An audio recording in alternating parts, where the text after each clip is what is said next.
My name is Beatrice Forrester, and I'll be discussing the issue of transgender rights in the USA and whether the North Carolina bathroom bill is degrading to people who identify as transgender. The global political challenge I'll be discussing is identity. LGBT has many other acronyms, but LGBT is the one I shall be using for this talk. The LGBT includes a community of lesbian, gay, bisexual and transgender people.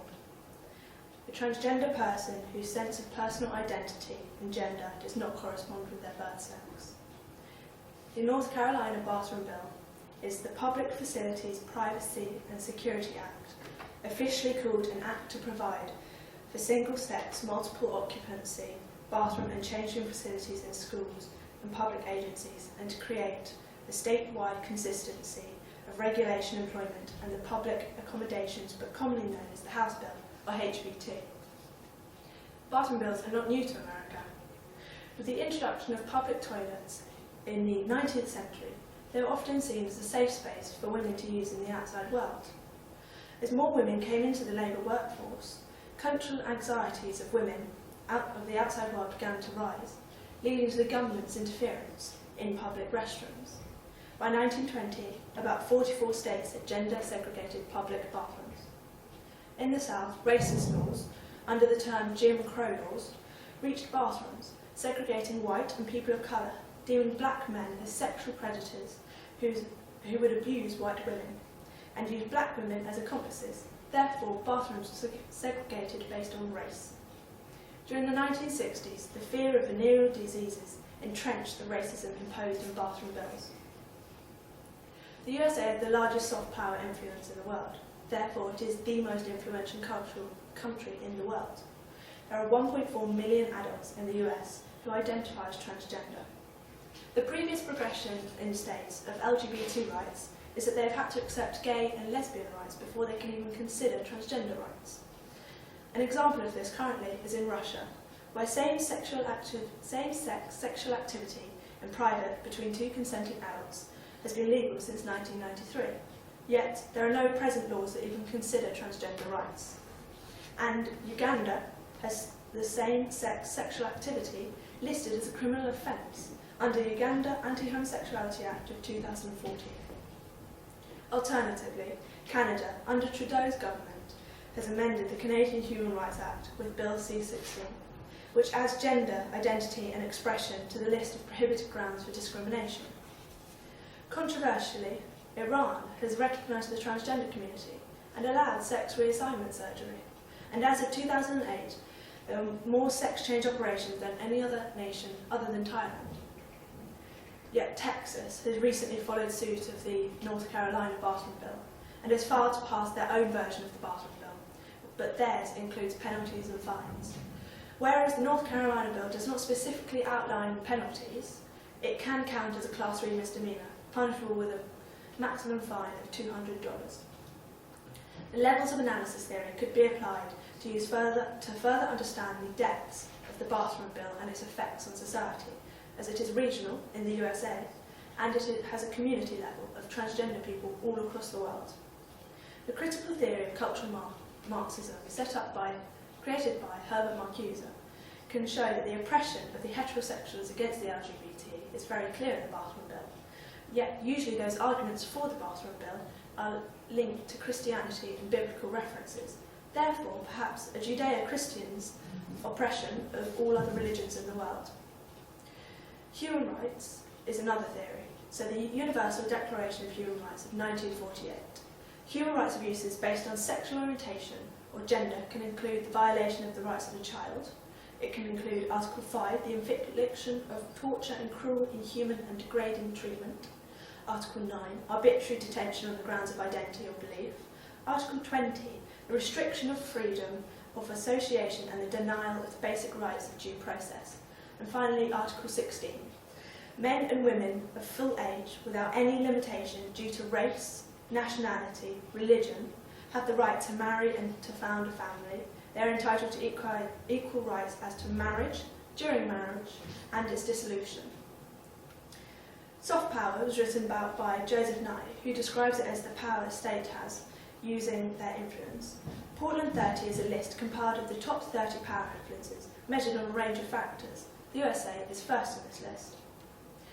Federalism is a further theory. So in Article 6, Section 2 of the Constitution, federalism in the United States is the constitutional relationship between the US state and governments and national government of the US. Federalism means the federal government can overturn state laws if they are believed to be unconstitutional, which is what many activists are trying to do in North Carolina at the minute, but it takes a very long time for it to get up to the Supreme Court level. A NGO group, as an example of this, is Amnesty International, who highlight the issues in the current transgender rights. There is also high media coverage of transgender rights, such as a documentary by Louis Theroux, in which he visits families in San Francisco to explore the younger generation of transgender people. He meets with the family to discuss the issues facing their children who have come out as transgender and what their options are. They talk of the stigma and bullying from other children and parents, even though they are based in the most accepting city of LGBT rights. This is an example of how the bathroom bill affects those on a daily level and the discrimination that they face, especially from public figures such as Ted Cruz in the presidential race, claiming that it was opening the door for predators. The Transgender Discrimination Survey in 2016 showed that 26% of transgender people lost their job due to bias, 50% of people were harassed on the job, 20% were evicted or denied housing, 78% of transgender students were harassed or assaulted on campus. And the grim reality of bathrooms is that predators are likely to follow their target into the bathroom, regardless of their gender, as bathrooms are a space where somebody could easily trap another person. This discrimination against transgender people affects their views of them as a whole, and it dehumanises them and belittles their coming out and labels it as a choice. Controversially, until the recent change for the students' bathroom, Trump was accepting of the LGBT community, and in particular transgender community, as he joined with Caitlyn Jenner and allowed her to use the public bathrooms of her choice in the Trump Tower. Yet this has since had backlash as a public stunt to rally the support of the LGBT community, only to abandon them as soon as he was in office, with the new bathroom bills being imposed in schools. Governors, such as the North Carolina governor, Pat McCrory, claimed that it would protect children from sexual predators, yet there is no evidence to support this. And a hopeful way is gender-neutral bathrooms, which are again being destroyed in North Carolina, but gender-neutral bathrooms could be the solution to having separate toilets. An argument against this is that the setup for male genitals and female genitals is different in the ideas of a urinal. Again, the biblical message, or the religious message, is that God gave us a choice and free will. So if you choose to be something other than what he assigned you at birth, God could be punishing you for going against his choice. The main argument will always be the protection of women, who are deemed vulnerable, especially in the bathroom. It almost always displays all men as sexual predators, and the gendered bathrooms are seen as a way to protect women from sexual violence. This is an easy message to convey through populism.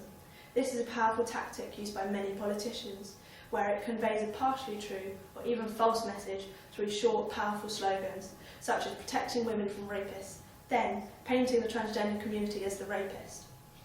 The North Carolina bathroom bill displays where this tactic has worked, and it is now statewide law prohibiting people from using a toilet of the gender that they identify as and forcing them to the gender they were born as.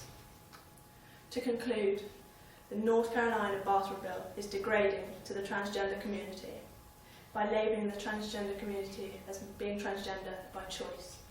It also increases stigma and discrimination around transgender rights, therefore breaching their human rights. It is an issue in the global context due to the soft power influence that the US has. It categorises transgenders as sexual predators, and therefore it excludes the transgender community from society.